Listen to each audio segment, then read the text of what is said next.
Okay, so I'm back again. Back to getting the supplies and stuff that we need to kind of get going here. So one of the things I kind of have right here in front of me, this is actually good to tie your plants that have to pretty much grow up or what have you, need like your tomatoes or what have you. You can use this to bind around your bamboo sticks or your 2x4 or whatever it is you're using to ground your plants. Okay, so this right here is good to kind of keep those standing up in an upright position and actually on that pole, stick, or what have you that you're going to be using, and it's actually safe to use. You don't have to use this very tight. You can just use it very, just enough to tie it to the pole. All right, so we've got that. All right, so I'm going to take you with me to where we're going to be getting some soil.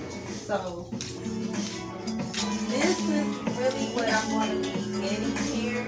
It's the Happy Frog soil conditioner. This has the bat guano, the earthworm castings, and the earthworm castings are very good for your garden.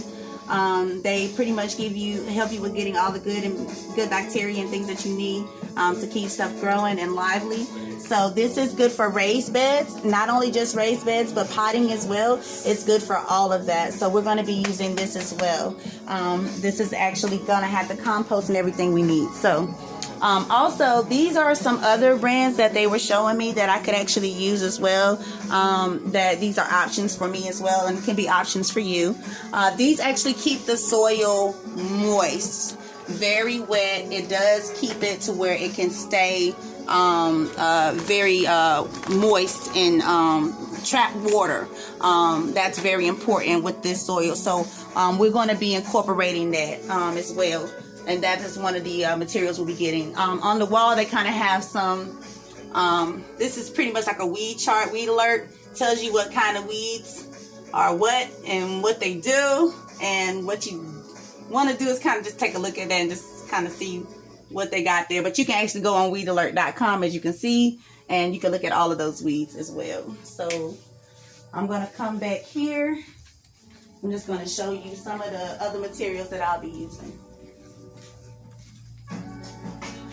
These are the mesh net pots that I'll be using for my indoor system to be able to grow indoors. These actually, just going to take one down so I can just show you what they look like. So these, you can actually put the plant in and it won't disturb the root system. This will actually be in the placed down in a cup where it is a ventilated system, water, etc. And what it does is that basically you can put your stones or what have you in it to keep the plant standing tall and still. And this is just for your little ones that you're starting off with indoors. So I'm going to put that back. And I'm also going to be getting, this is pretty much what we will be using. It's like the tray that you'll need, that you'll be placing your plants in as they go to. And what this does is you put water in the bottom of it, and it gives you have a certain temperature. Of course, I think it's like 50 degrees Celsius or Fahrenheit or something like that. It's that's how the kind of the temperature you kind of want to get the water. You want to keep the water warm, because a lot of the plants, what'll happen is when you try to put the plants in the cups, they can go into shock if the soil is too cold. So you want it to be at an even temperature so that it doesn't send your plants into shock and you lose the life from your plants. Now, these right here are also starter cups as well that you can use. I noticed that he had those, and those are very helpful as well. These right here, I will be also purchasing today. These are the spools of, there's an actual name, I'll tell you what it is, but this is the Rockwell cubes. Rockwell cubes are also amazing for holding the plant in place, in keeping moisture. These are amazing for starting off your plants indoors as well. This is a part of the system that you'll need to use. Now, so I was also talking with Tim about some of the things that we needed to keep the pests. You can come with me. Keep the pests and things like that off of the fruits and vegetables. And this is neem oil. This is pretty much what he kind of recommended for me here. Neem oil is pretty awesome because they get, from what he explained to me, once they get a taste of this, if they're not needed on that plant, they'll go away. So we'll definitely want to use this. This has to be diluted, and the directions for it is on the back. So you'll want to use that to help with keeping pests, unwanted pests, away from your plants as well. And you can actually purchase a bottle, or you can use a recycled bottle, anything you want to do like that, to kind of like dilute it with and be able to spray on the plants and pour spray on the plants. What's that? Oh, okay. So, okay, this is your grow your own herb kitchen.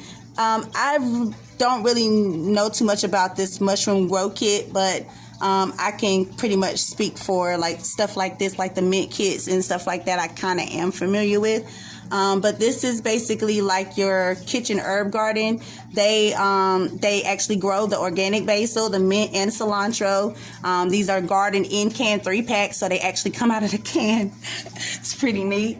So they are ready to grow. So they have these kinds of things as well, and irrigation systems, water that you can use, ecosystems that you can use to grow your plants as well. They have these as well. So this whole shop is a wonderful place. These are also good for pretty much the same thing here as the neem oil. These pretty much will do the same pretty much thing as far as transplanting. These are good for transplanting. This is pretty much it's in a powder substance, and I'll just let you look at it just so you can see what I'm talking about. Okay, and it's good for enhancing the roots, and great when you're transplanting. So we probably will be using that as well. I also wanted to just take you just for a second and kind of show you the sticks that they have, the bamboo sticks.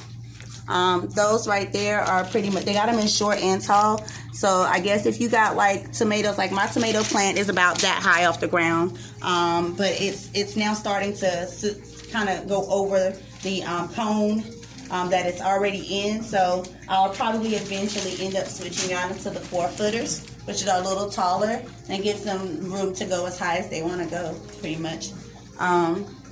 So that was some of the things that I'm covering with you guys that we'll be using to grow our plants indoors. We also have grow lights as well that they have in here that they advertise as well, to basically help you with growing your plants indoors. Of course, we all know that light is important when we're growing our plants and we're starting them out. We don't want to deprive them of the very thing that they need to bloom and spring out. So when you're doing it indoors, please make sure you have sufficient lighting for your plants.